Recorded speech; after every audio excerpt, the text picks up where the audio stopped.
पद्मावती की कथा द्वितीय बेताल, 3 तरुण ब्राह्मणों की कथा तृतीय बेताल, शुकसारिका की कथा चौथा बेताल, वीरवर की कथा पांचवां बेताल, सोमप्रभा की कथा छठा बेताल, रजक कन्या की कथा सातवां बेताल, सत्वशील की कथा आठवां बेताल, 3 चतुर पुरुषों की कथा नौवां बेताल, राजकुमारी अनंगृति की कथा 10वां बेताल, मदन सेना की कथा 11वां बेताल, राजा धर्मवज की कथा 12वां बेताल, यशकेतु को कथा 13वां बेताल, ब्राह्मण हरिस्वामी की कथा 14वां बेताल, वणिकपुत्री की कथा 15वां बेताल, शशिप्रभा की कथा 16वां बेताल, जीमूतवाहन की कथा 17वां बेताल, उन्मादिनी की कथा 18वां बेताल, ब्राह्मण कुमार की कथा 19वां बेताल, चंद्रस्वामी की कथा 20वां बेताल, राजा और ब्राह्मण पुत्र की कथा 21वां बेताल, अनंगमंजरी व मणिवर्मा की कथा 22वां बेताल, 4 ब्राह्मण भाइयों की कथा 23वां बेताल, अघोरी तपस्वी की कथा 24वां बेताल, एक अद्भुत कथा 25वां बेताल, भिक्षु शांतशील की कथा 82 87 95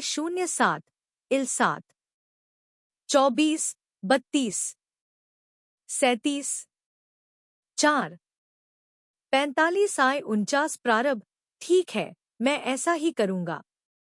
राजा ने उसे आश्वस्त किया। तब वह भिक्षु संतुष्ट। वताल 25 00 780 बेताल 25 प्रथम बेताल, पद्मावती की कथा। कथा आर्यावर्त में वाराणसी नाम की एक नगरी है जहां भगवान शंकर निवास करते हैं। पुण्यात्मा लोगों के रहने के कारण वह नगरी कैलाश भूमि के समान जान पड़ती है। उस नगरी के निकट अगाध जल वाली गंगा नदी बहती है जो उसके कंठार की तरह सुशोभित होती है। प्राचीन काल में उस नगरी में एक राजा राज करता था जिसका नाम था प्रताप मुकुट। उसके बुद्धिमान मित्र बुद्धिश्रीर ने उन इशारों का मतलब समझ लिया था, अतः मंद मंद मुस्कराता हुआ अपने मित्र की हालत देखता रहा जो उस राजकन्या के प्रेमबाण से आहत होकर राजकन्या और उसकी सखियों को वापस जाते देख रहा था। राजकुमार घर लौटा तो वह बहुत उदास था। उसकी दशा जल बिनमछली की भांति हो रही थी। जब से वह शिकार से लौटा था, उस राजकन्या के वियोग में उसका खाना पीना छूट गया था। राजकुमारी की याद आते ही उसका मन उसे पाने के लिए बेचैन होने लगता था। बेताल 25 बेताल 25 मंत्रीपुत्र के ऐसा कहने पर राजकुमार को बेहद संतोष हुआ। प्रिया का पता लगाने का उपाय मिल जाने के कारण वह प्रसन्न भी था।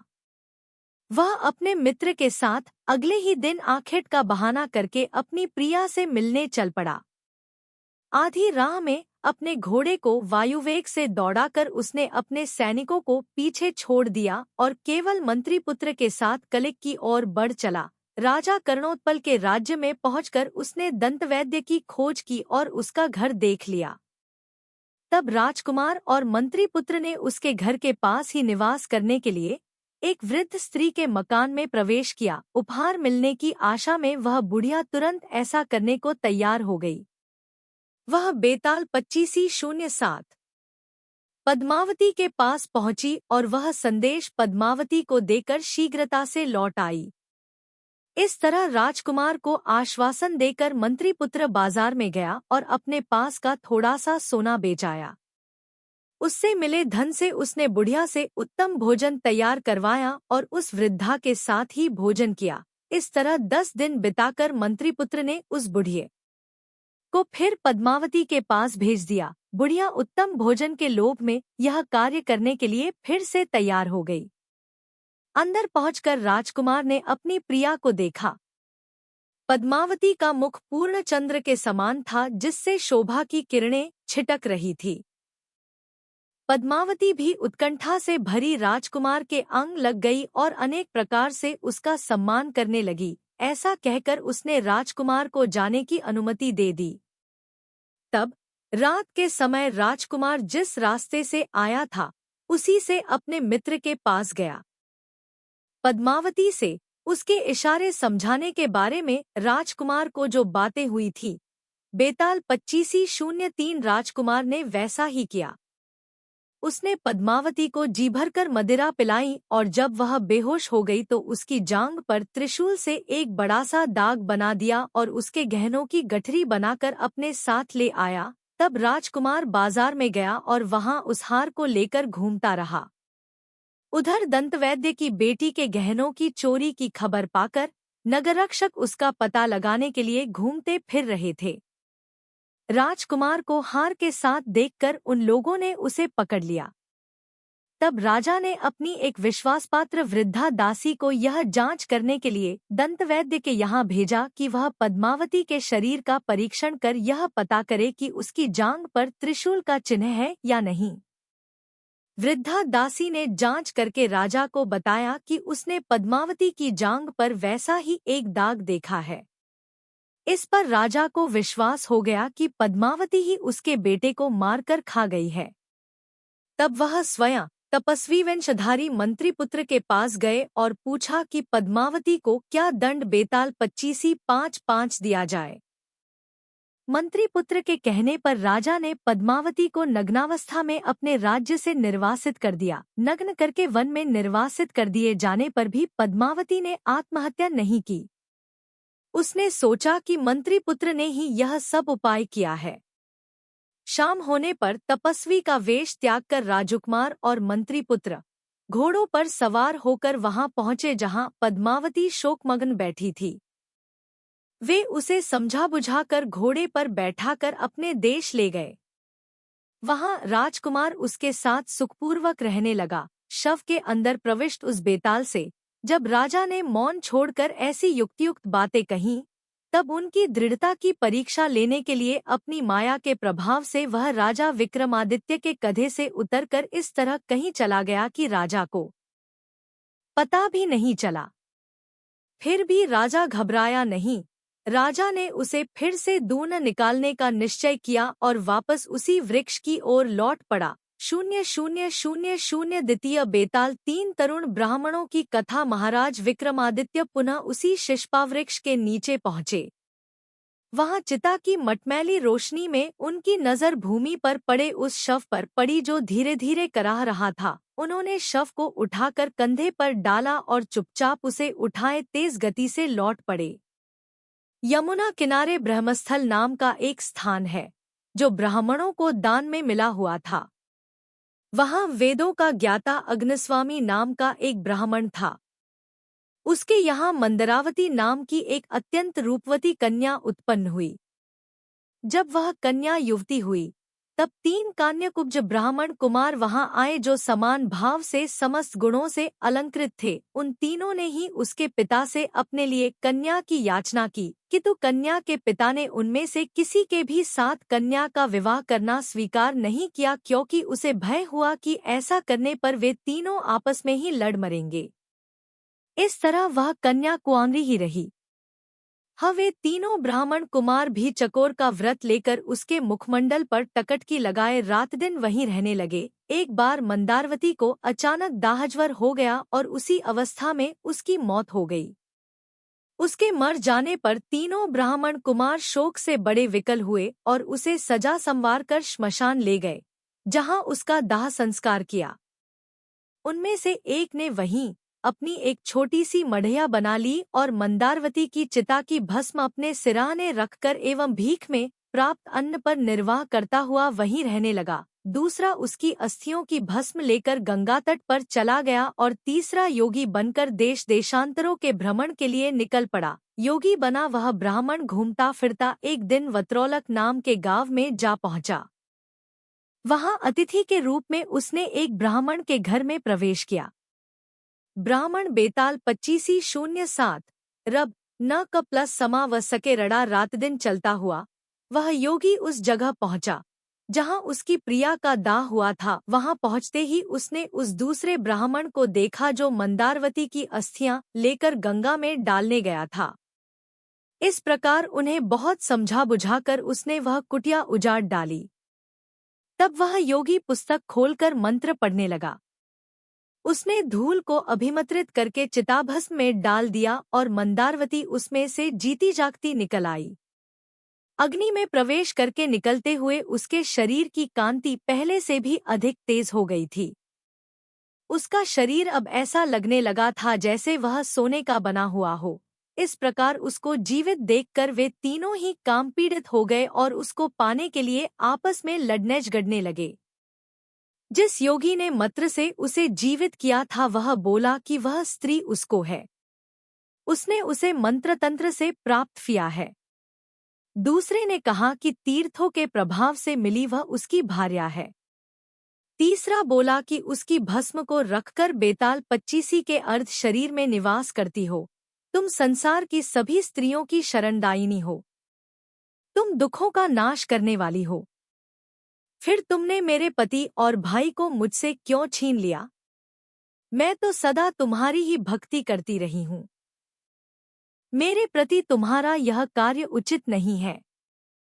हे माँ, मैं तुम्हारी शरण में आई हूँ, अतः तुम मेरी प्रार्थना सुनो। दुर्भाग्य से लुटे हुए इस शरीर का अब मैं त्याग करती हूँ। अगले जन्म में मैं जब भी जहाँ भी जन्म लूँ, पति व भाई के रूप में मुझे यही दोनों प्राप्त हों। यह सुनकर मदन सुंदरी प्रसन्नता से अधीर हो गई।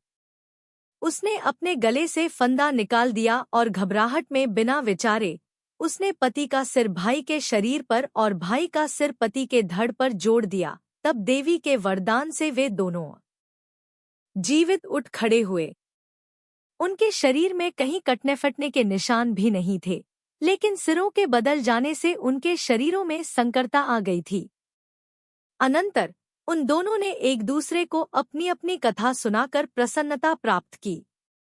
उन्होंने भगवती गौरी को प्रणाम किया और फिर तीनों अपने इष्ट स्थानों की ओर चल पड़े। राह में जाती हुई मदन सुंदरी ने देखा कि उसने उनके सिरों की अदलाबदली कर दी है। तब वह घबरा गई और समझ न सकी कि उसे क्या करना चाहिए। बेताल 25 पाउंड 43 सातवां बेताल सत्वशील की कथा। एक बार उस राजा की ड्योढ़ी पर दक्षिण का सतशील नामक एक राजकुमार आया। उसने राजा के पास अपने आने की सूचना भिजवाई और अपने अन्य साथियों सहित उनके सम्मुख अपनी निर्धनता दिखाने के लिए चीथड़े फाड़े। तार नाक है बेताल 25:045 जानता हूँ, लेकिन अमी कुछ देर यहाँ विश्राम करें, क्योंकि अभी बहुत तेज गर्मी है। सूर्य देवता अभी वहन तेजी से अपने तेज को पृथ्वी पर फैला रहे हैं। देखता हूँ श्रीमंतु। यह कहकर सत्वशील एक ऊंचे वृक्ष पर चढ़ गया, जहाँ से उसे एक नदी दिखाई पड़ी। वृक्ष ल उतरकर वह राजा को वहाँ ले गया। तत्पश्चात राजा को जल पिलाकर उसकी थकान दूर की।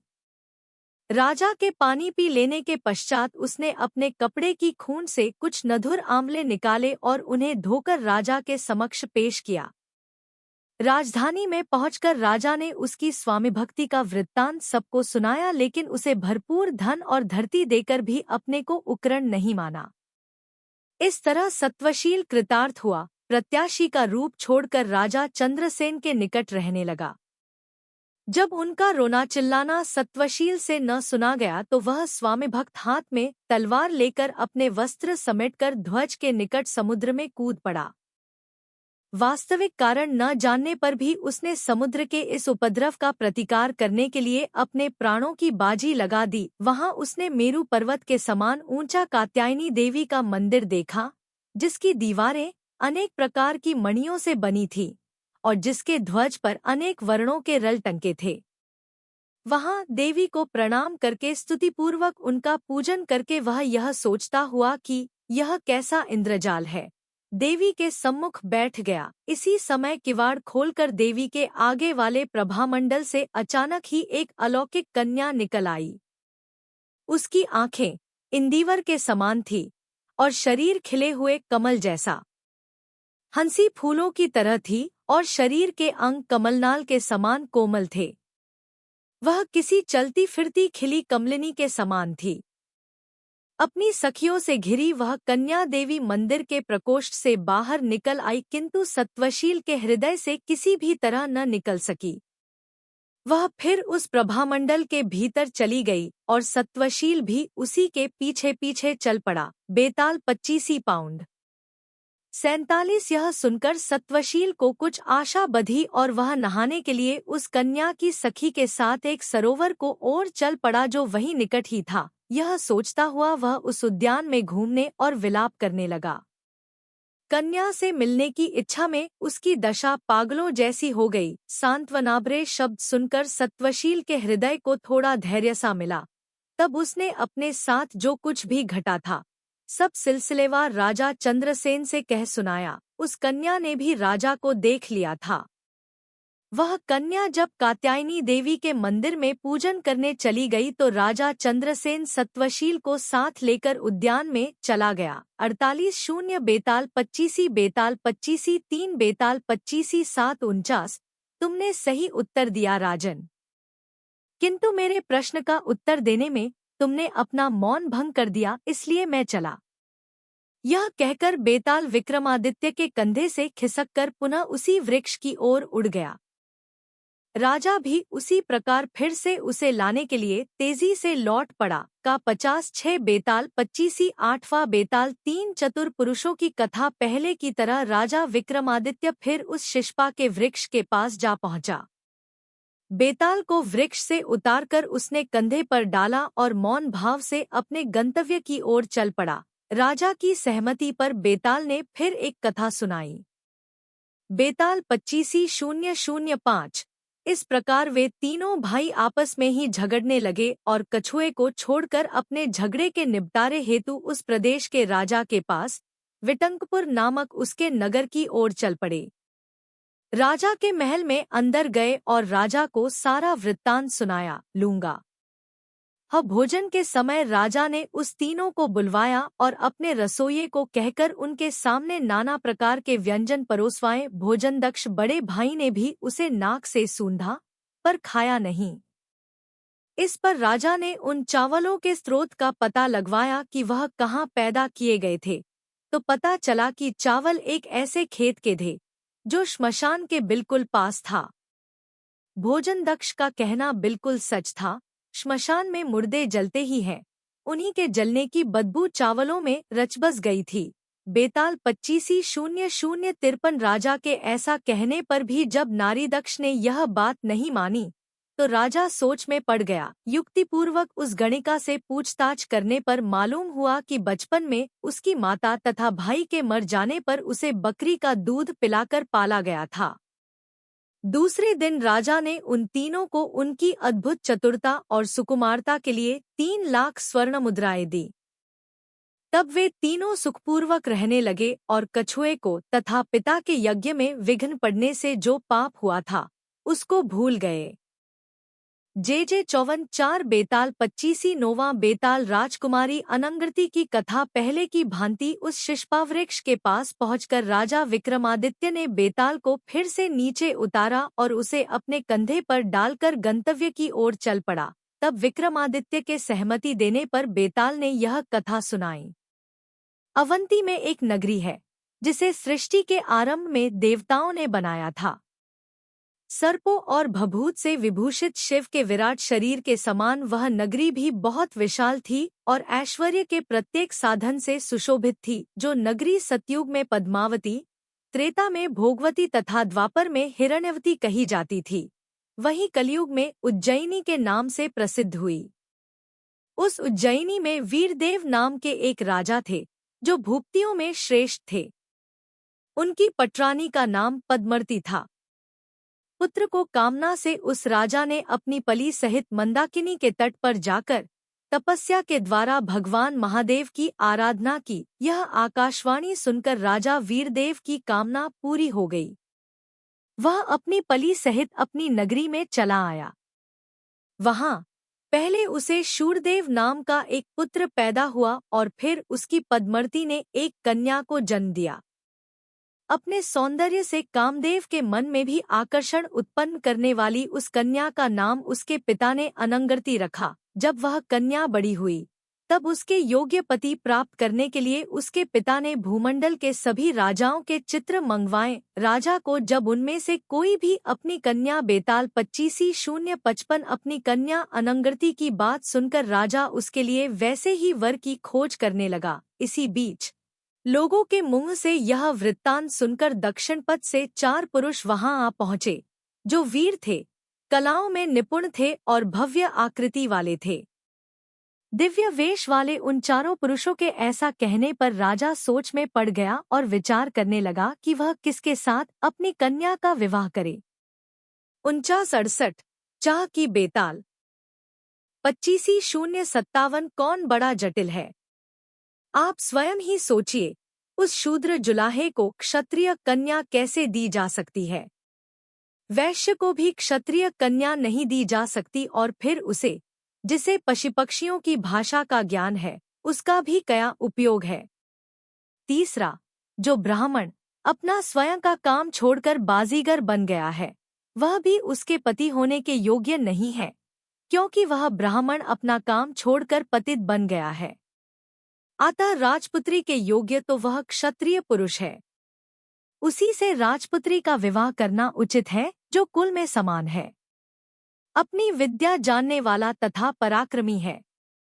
यह कहकर बेताल राजा के कंधे से उतर गया और पुनः उसी शिष्पावृक्ष की ओर उड़ गया, जहां से विक्रमादित्य उसे लाए थे। राजा विक्रमादित्य ने भी अपना हौसला न खोया। बेताल के जाते ही वह भी पुनः उसे लाने के लिए उस महाश्मशान में उसी वृक्ष की ओर चल पड़ा।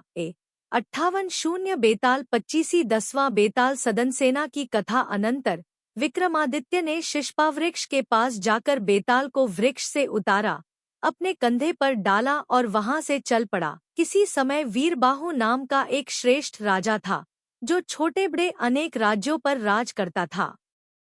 उसकी राजधानी अनकपुर नामक नगरी थी, जो वैभव व भव्यता में कुबेर की नगरी को भी मात करती थी।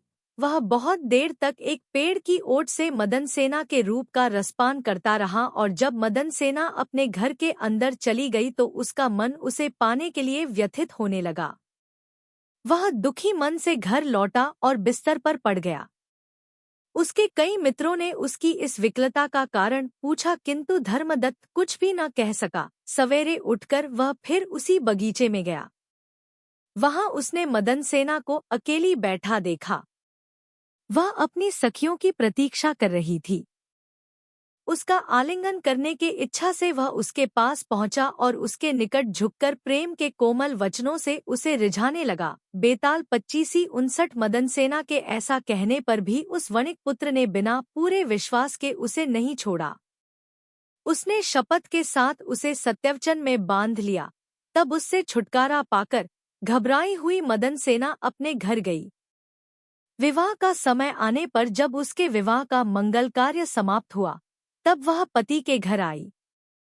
हंसी खुशी में दिन बिताकर रात के समय वह पति के साथ शयन कक्ष में गई। यह सब सोचकर समुद्रदत्त ने उसे जाने की अनुमति दे दी। वह उठी और अपने पति के घर से बाहर निकल गई। अंधियारी रात में मदन सेना अकेली ही जा रही थी। तभी मार्ग में किसी चोर ने दौड़कर उसका रास्ता रोक लिया। यह सुनकर उस चोर ने उसे सच्चाई पर अटल रहने वाली समझा और उसे छोड़ दिया। तत्पश्चात वह चोर वहीं रुककर उसके लौटने की प्रतीक्षा करने लगा। बेताल 25-6 62-0 बेताल 25 इस प्रकार धर्मदत्त ने जब उसे छोड़ दिया, तब वह उस चोर के पास आई जो मार्ग में उसकी प्रतीक्षा कर रहा था। मदन सेना ने वह सारी बातें सुनाई जो धर्मदत्त ने कही थी।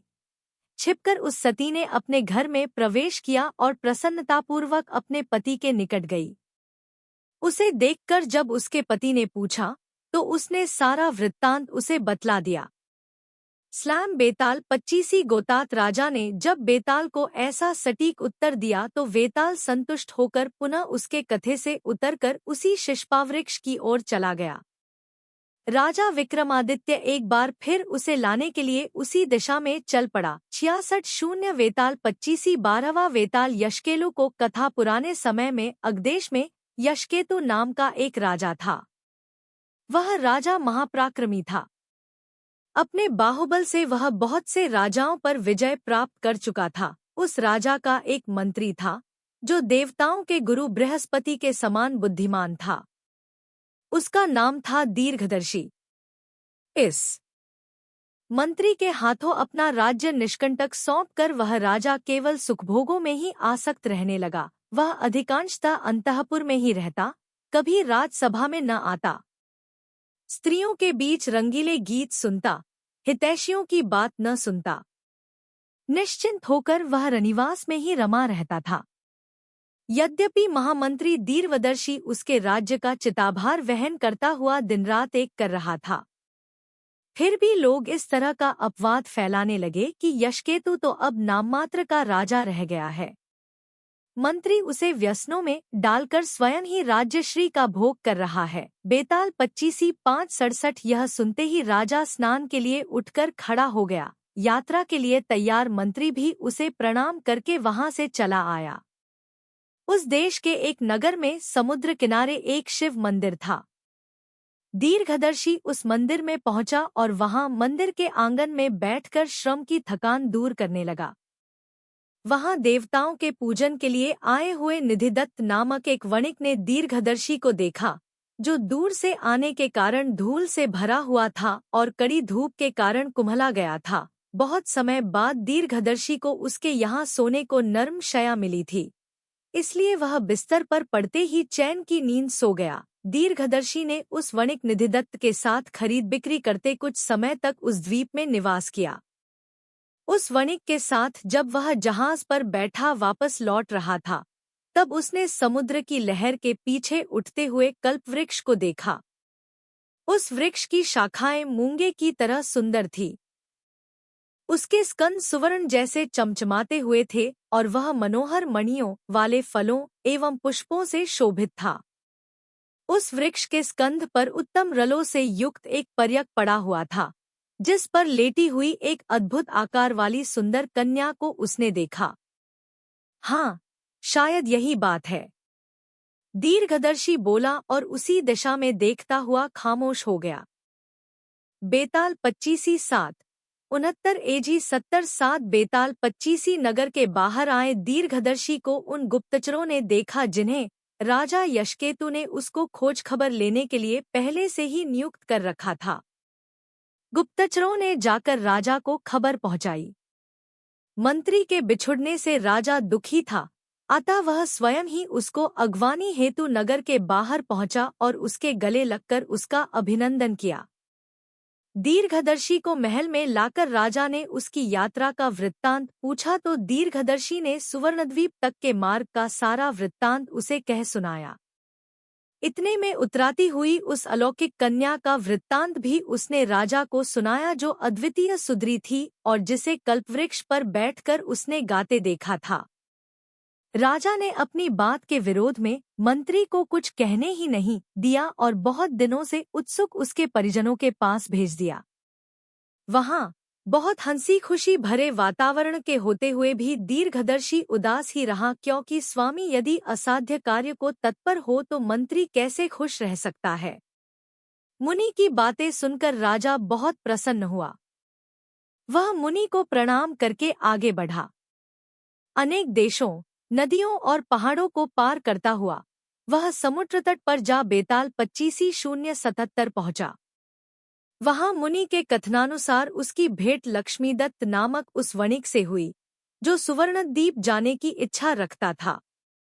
राजा के पैरों में चक्र का चिन्ह तथा राजोचित मुखमुद्रा आदि देखकर उस वणिक ने उसे प्रणाम किया। राजा उसी के साथ उसके जहाज पर चढ़कर समुद्र में गया। राजा ने जब उसके द्वारा गाया गया वह गीत सुना, जिसमें भवितव्य का सदेश था, तब वह कामबाणों से आहत होकर निःस्पंद बना। थोड़ी देर उस कन्या को देखता रहा। यह सुनकर वह व्यापारी अपनी इष्ट सिद्धि के लिए अपने अभीष्ट स्थान की ओर चला गया। उधर डूबे हुए राजा यशकेतु को उस महासमुद्र में अकस्मात एक अलौकिक नगर देखकर बहुत आश्चर्य हुआ। वहां जगमगाती मणियों के खंभों वाले, सुवर्ण से दमकती दीवारों वाले और मोतियों को जाली से युक्त खिड़कियों वाले प्रासाद थे। वहां सरोवर थे, जिनकी सीढ़ियां अनेक प्रकार की रलशिलाओं से बंधी थीं, और उद्यान भी थे, जिनमें कामना पूर्ण करने वाले कल्प वृक्ष थे। इन सब से वह नगर अत्यंत शोभित हो रहा था। राजा ने हर घर में जा जाकर अपनी प्रिया को खोज की, किंतु वह उसे कहीं दिखाई न दी। तब वह एक ऊंचे मणिभवन पर चढ़ गया और उसका द्वार खोलकर भीतर जा पहुंचा। भीतर उसने एक उत्तम रलों वाले पर्यक पर सिर से पांव तक चादर ओढ़े किसी को सोते हुए देखा। 72 बेताल 25। हाँ प्रिये, मुझे स्वीकार है। राजा के ऐसा कहने पर अलौकिक कन्या ने उसी समय गांधर्व विधि से विवाह कर लिया। राजा उसके यहाँ रहते हुए दाम्पत्य जीवन का सुख प्राप्त करने लगा। इस प्रकार राजा को समझा बुझाकर वह नगर से बाहर चली गई। राजा के मन में कौतूहल हुआ, इसलिए हाथ में तलवार लेकर वह भी छिपकर उसके पीछे पीछे गया। वहां राजा ने आते हुए एक राक्षस को देखा। वह अंधकार की तरह काला था और उसका मुख गह्वर खुला हुआ था, जिससे वह साकार पाताल की भांति जान पड़ता था। उस राक्षस ने घोर गर्जन के साथ झपटकर मृगांकवती को अपने मुंह में डालकर निगल लिया। बेताल 25:073। राजा की इस बात को उस मुग्धा मृगांकवती ने स्वीकार कर लिया।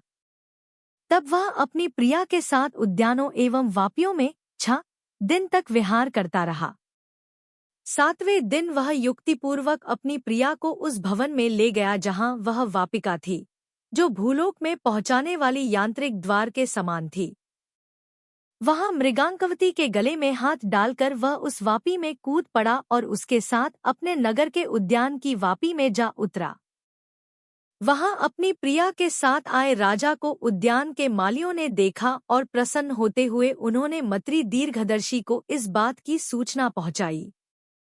अपनी इच्छित स्त्री को साथ लेकर आए राजा के निकट जाकर मंत्री उसके पैरों में गिरा और नगरवासियों के साथ वह उन्हें आदरपूर्वक राजमहल में ले गया। सप्ताह भर का समय कैसे आमोद प्रमोद में बीत गया, राजा और मृगांकवती को पता ही नहीं चला। 7 दिन बाद एकाएक मृगांकवती को अपने पिता के पास जाने की याद आई और उसने विद्याधरों की गति प्राप्त करने की इच्छा की, किंतु अब उसे आकाश में उड़ने की विद्या स्मरण नहीं आई। यह जानकर उसे बहुत दुख पहुंचा। वह उदास रहने लगी। अपनी प्रिया को मैं इतने कष्ट उठाकर यहाँ लाया हूँ, अब वह हमेशा यहीं रहेगी, क्योंकि अपनी मायावी शक्तियाँ अब वह भूल चुकी है। राजा ने दीर्घदर्शी को बेताल 25:075 बताया। यह सुनकर दीर्घदर्शी अपने घर गया और उसी रात सोते समय हृदय फट जाने से उसकी मृत्यु हो गई। GQ 76:0 बेताल 25:13 बेताल ब्राह्मण हरिस्वामी विहि कथा बेताल 25:077-78 बेताल 25। ऐसा ही करूँगा, कहकर हरिस्वामी ने अन्न का वह पात्र ले लिया। फिर पास ही के बावली के किनारे जाकर उसने उस पात्र को वटवृक्ष के नीचे रख दिया। उस बावली में हाथ पैर धोकर आचमन करके जब हरिस्वामी उस खीर को खाने ही जा रहा था कि इसी बीच एक बाज आकर उस वृक्ष पर बैठ गया। उस बाज ने अपने दोनों पंजों में एक काले सर्प को पकड़ रखा था। बाज जिस सर्प को पकड़ कर लाया था वह मर चुका था, किंतु उसके मुख से जहरीली राल टपक रही थी। वह राल वृक्ष के नीचे रखे उस अन्न पात्र में भी जा गिरी।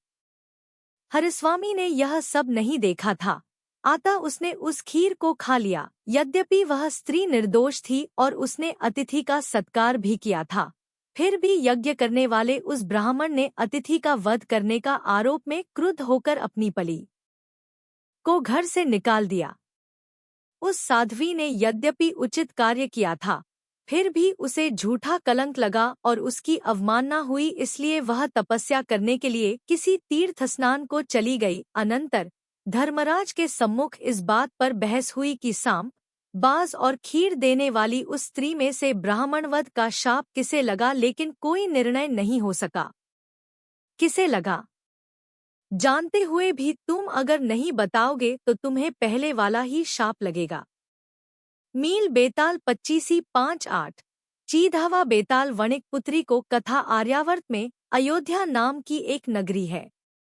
कभी वह नगरी राक्षस कुल का नाश करने वाले श्री रामचंद्र के रूप में अवतरित भगवान विष्णु की राजधानी थी।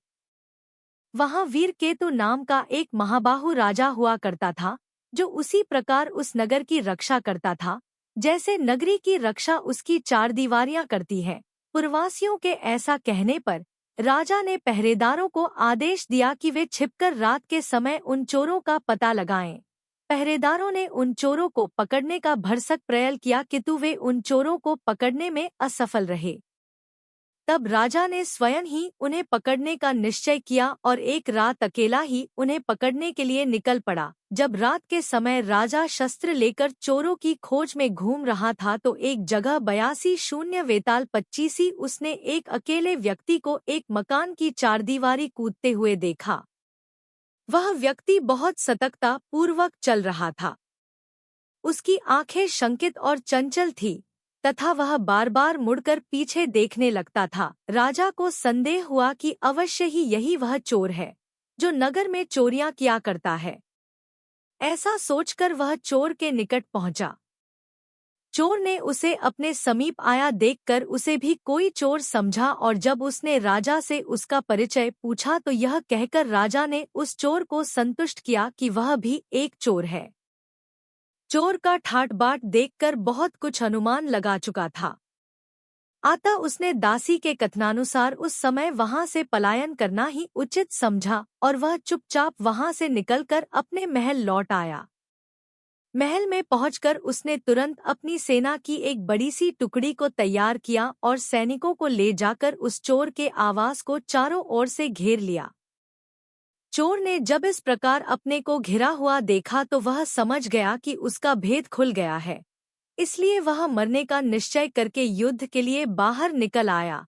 83 बेताल 25 BA के डिग्री रया है 2 IST के फाती की बेताल 25 0003 जब शंखचूड़ गरुड़ को अपना फन दिखा रहा था, ठीक उसी समय जीमूतवाहन की पत्नी और उसके माता पिता भी वहां आ पहुंचे और जीमूतवाहन के क्षतविक्षत शरीर को देखकर हाहाकार करने लगे। यह सब जानकर गरुड़ को भारी पश्चाताप हुआ। वह अपने मन में सोचने लगा कि हाय, मैंने भ्रम में पड़कर बोधिसत्व के इस अंश को कैसे खा लिया। यह तो दूसरों को प्राण देने वाला वही जीमूतवाहन है जिसका यश तीनों लोकों में फैला हुआ है। अतः अब यदि इसकी मृत्यु हो गई तो मुझ पापी को अग्नि में प्रवेश करना पड़ेगा, क्योंकि अधर्म रूपी विषवृक्ष का फल पककर भला मीठा कैसे हो सकता है। गरुड़ जब इस प्रकार पश्चाताप कर रहा था तभी जीमूतवाहन ने अपने माता पिता एवं पली की ओर देखा। एकाएक उसका शरीर जोर से कांपा और उसके प्राण पखेरु उड़ गए। विद्याधरों का चक्रवर्ती राजा होगा, फिर अब आपका वह वरदान असत्य कैसे हो गया माँ। यह कहकर देवी ने कलश के जल से जीमूतवाहन का अभिषेक किया, फिर वह अंतर्ध्यान हो गई। उसी समय वहां फूलों की वर्षा हुई और आकाश में उपस्थित देवताओं की दुंदभियां बजने लगी। गौरी की कृपा से सभी विद्याधरों ने जीमूतवाहन के इस अद्भुत कृत्य को बात जान ली। कुछ ही देर में वे सभी राजा वहां आ पहुंचे। उन्होंने जीमूतवाहन के चरणों में झुककर प्रणाम किया। जीमूतवाहन ने जब गरुड़ को विदा कर दिया तब वे उसके संबंधियों और मित्रों सहित उसे हिमालय पर्वत पर ले गए, जहां पार्वती ने अपने हाथों अभिषेक करके उसे चक्रवर्ती का पद दिया। बेताल 25 राजा का यह सटीक उत्तर सुनकर बेताल उसके कंधे से उतरकर फिर उसी की ओर उड़ गया। राजा भी उसे पुनः लाने के लिए उसके पीछे पीछे डा गया। 706 बेताल 25 17वां बेताल उन्मादिनी वही कथा। राजा विक्रमादित्य ने एक बार फिर शिंशपावृक्ष से बेताल को उतारा, उसे कंधे पर डाला और मौन भाव से अपने गंतव्य की ओर चल पड़ा। कुछ आगे पहुंचने पर बेताल ने फिर मौन भंग किया और राजा को पुनः अपनी शर्त दोहराकर उसे यह कथा सुनाई। यह जानकर राजा ने उस सुंदरी से विवाह करना अस्वीकार कर दिया। तब उस वणिक ने राजा की आज्ञा से अपनी कन्या का विवाह बलधर नाम के राजा के सेनापति से कर दिया। उन्मादिनी नाम से विख्यात वह सुंदरी सुखपूर्वक अपने पति के पास रहने लगी, किंतु उसके मन में एक फांसी बनी रही कि राजा ने उल्टा कहकर मेरा त्याग किया है। एक बार बसंत ऋतु में राजा यशोधन हाथी पर चढ़कर बसंत महोत्सव देखने को निकला। राजा के आगमन की घोषणा सुनकर उन्मादिनी ने जो अपने को बेताल 25 07 परित्यक्त किए जाने के कारण राजा से विद्वेष रखती थी। उसे देखने के लिए अपने भवन की छत पर जाकर उसे देखने लगी। छत पर खड़ी उस सुंदरी की ओर जैसे ही राजा की नजरें उठीं, उसके मन में कामाग्नि की ज्वाला सुलग उठी। कामदेव के विद्यास्त्र के समान उसकी सुंदरता को देखते ही वह राजा के हृदय में गहराई से उतर गई। पलक झपकते ही राजा संज्ञाहीन हो गया। तब राजा के सेवक उसे संभालकर उसके महल में ले गए। राजा द्वारा उस सुंदरी के बारे में पूछे जाने पर उसके सेवकों ने उसे बता दिया कि यह वही कन्या है जिसके विवाह का प्रस्ताव पहले राजा के साथ करने का हुआ था। लेकिन राजा के अस्वीकार करने पर उसका विवाह उसके सेनापति के साथ कर दिया था। अपने ही सेनापति ने जब राजा से ऐसी प्रार्थना की तो आंतरिक क्रोध से उसने उसे उत्तर दिया, राजा होकर मैं ऐसा अधर्म कैसे करूंगा? यदि मैं ही मर्यादा का उल्लंघन करूंगा तो कौन अपने कर्तव्य मार्ग पर स्थिर रहेगा? मेरे भक्त होकर भी तुम मुझे ऐसे पाप में क्यों प्रवृत्त करते हो जिसमें क्षणिक सुख तो है पर जो परलोक में महादुख का कारण है। यदि तुम अपनी धर्मप्ली का त्याग करोगे तो मैं तुम्हें क्षमा नहीं करूंगा, क्योंकि मेरे जैसा कौन राजा ऐसा अधर्म स्वीकार कर सकता है। अब तो मृत्यु ही मेरे लिए श्रेयस्कर है। बेताल 25-77 99 7 यह कहकर वे उसे अंदर ले गई। स्नान कराकर उन्होंने उसके शरीर पर अंगराग लगाया। उनके द्वारा दिए गए उत्तम वस्त्र पहनने के बाद वे उसे एक दूसरे सुंदर भवन में ले गई। उस भवन के अंदर उसने एक सर्वांग सुंदर युवती को देखा जो उन सबकी प्रधान जान पड़ती थी और जिसे मानो विधाता ने बड़ी कुशलता से अपने हाथों स्वयं गढ़ा था। उसने उत्कंठापूर्वक चंद्रस्वामी को अपने आसन के आधे हिस्से पर बैठाया। फिर उसके साथ ही उसने दिव्य भोजन किया। भोजन के उपरांत चंद्रस्वामी ने स्वादिष्ट पके हुए फल और फिर तांबूल खाया। फिर उसके साथ नरम बिस्तर पर सोकर चरम सुख प्राप्त किया। बेताल 25-7-23-74 बेताल 25 और उसे जान पड़ता है जैसे उसके यहाँ पुत्र उत्पन्न हुआ हो। तब वह झूठे मोह में पड़ जाता है कि यह मेरा मित्र है और यह शत्रु। उसे न तो इस जन्म का स्मरण रहता है न ही इसका कि उसकी क्रियाएं विद्या की साधना में लगी हुई हैं। जो लोग 24 वर्ष की आयु तक गुरु के द्वारा विद्या पढ़कर ज्ञान प्राप्त करते हैं उन वीर पुरुषों को इस जन्म का स्मरण रहता है और वे जानते हैं कि यह सब माया का खिलवाड़ है और विद्या की सिद्धि के बाद जल से निकलकर परम ज्ञान का दर्शन करते हैं। अनंतर नदी के तट पर स्थित अपने गुरु को चंद्रस्वामी ने सिर झुकाकर प्रणाम किया और शीप्रतापूर्वक नदी में उतर गया। जल के भीतर जाकर वह उस मंत्र का जाप करने लगा। तब माया के मिथ्या प्रभाव से मोहित होकर सहसा ही वह अपने इस जन्म की सारी बातें भूल गया। उसने देखा कि वह स्वयं किसी दूसरी नगरी में किसी अन्य ब्राह्मण का पुत्र होकर उत्पन्न हुआ। अनंतर वह धीरे धीरे किशोर हुआ। उसका यज्ञोपवीत हुआ। उसने विद्याएं पढ़ी, विवाह किया और उसके सुख दुख में पूरी तरह लिप्त रहकर संतान लाभ किया। वहाँ पुत्र स्नेह के कारण स्वीकार किए हुए अनेक प्रकार के कार्यकर्ता और माता पिता तथा कुटुंबियों की प्रीति से बंधा वह रहने लगा। इस प्रकार वह झूठे जन्मांतर का अनुभव कर रहा था।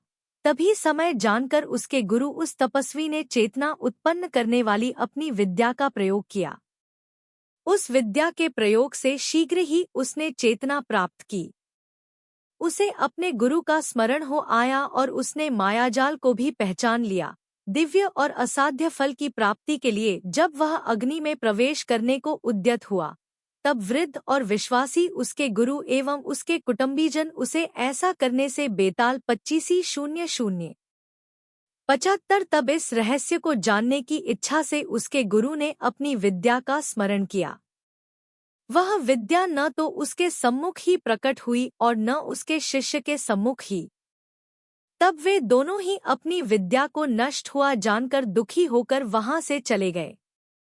DS 76 र 244 अर्जुल 97/2 र बेताल 25 हो। वह नीति के थावले में स्थित हो और ज्ञान के जल से सींचा गया हो। 09-9-47 बेताल 25वां बेताल अघोरी तपस्वी की कथा भूत प्रेतों से भरे उस महाश्मशान में राजा विक्रमादित्य फिर से उस शिष्पावृक्ष के नीचे पहुंचा। यद्यपि बेताल ने अपने अनेक रूप दिखलाए किंतु राजा ने उसे वृक्ष से नीचे उतार लिया और उसे अपने कंधे पर लाद कर चुपचाप मार्ग पर चलते रहे। कलिंगा देश में स्वर्गपुरी के समान भव्य नगरी थी, जहां उत्तम आचरण वाले लोग रहते थे। वहां ऐश्वर्य और पराक्रम के लिए प्रद्युम्न के समान प्रसिद्ध प्रद्युम्न नाम का राजा शासन करता था। उस नगर के एक छोर पर यज्ञस्थल नाम का एक गांव था जिसे राजा प्रद्युम्न ने ब्राह्मणों को दान स्वरूप दिया था। उसी गांव में यज्ञसोम नाम का एक वेदज्ञ ब्राह्मण भी रहता था, जो अत्यंत धनवान था। वह अग्निहोत्री था तथा अतिथिदेवों का सम्मान करने वाला था। बेताल 25-3-4 बतलाओ कि इस शव को कलेजे से लगाए रखकर तुम क्या करोगे। इस तरह समझाने बुझाने के बाद किसी तरह अपने मरे हुए पुत्र को छोड़ा और शव को नहलाया धुलाया।